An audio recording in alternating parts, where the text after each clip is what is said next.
If the short lid is rotated back into place before closing the box properly, the large lid won't clear the dovetail.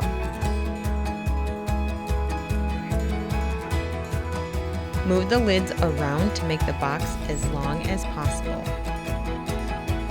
Flip upside down, give it a few taps.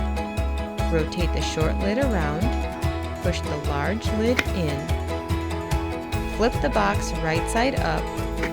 Now you can rotate the large lid around and clear the dovetail. Pull it back over the dovetail, rotate the small lid, and now the box is locked.